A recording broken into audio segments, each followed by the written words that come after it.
Assessore, ci è voluta fatica, è un anno difficile con il Covid compreso, però insomma si è arrivati al traguardo. Ma tanta fatica perché sappiamo che oggi fare lavori pubblici, fare opere come questa nel nostro paese diventa quasi impossibile, cioè l'ufficio complicazione è dietro l'angolo, quindi anche questo cantiere è stato un cantiere molto difficile che si è anche prolungato molto oltre le aspettative e oltre le tempistiche. Poi c'è stato il Covid che chiaramente durante i 17 mesi ha anche in questo caso insomma, interessato molto questo territorio, l'ospedale di Asiago era di fatto Covid hospital. Proprio i punti nascite sono il problema perché appunto sappiamo che esiste una legge nazionale e sappiamo però che esistono anche le complessità dei territori e questo bilancia diciamo i due fattori. Allora, noi abbiamo sempre operato per, nonostante il DM70 che prevede di chiudere i punti nascita sotto i 500 parti e quindi qui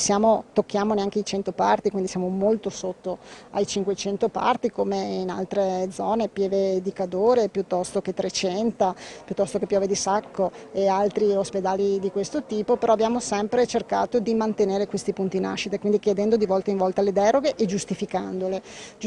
perché ci sono dei territori come in questo caso che sono territori montagna, difficili, periodo invernale, strade insomma non sempre semplici da percorrere e quindi la necessità di avere dei presidi. Sappiamo che c'è una gravidanza a rischio, ci sono i presidi a valle, quindi Bassano piuttosto che Sant'Orso, per non arrivare fino a Vicenza o a Padova se c'è bisogno appunto di trasferimenti protetti, neonatologia e terapia intensiva neonatale, insomma, quindi è chiaro che c'è una rete e la rete insomma funziona perché ogni tassello è al proprio posto. Ma come risolviamo questa questione dei sanitari non vaccinati? Perché sono tanti qui in Veneto.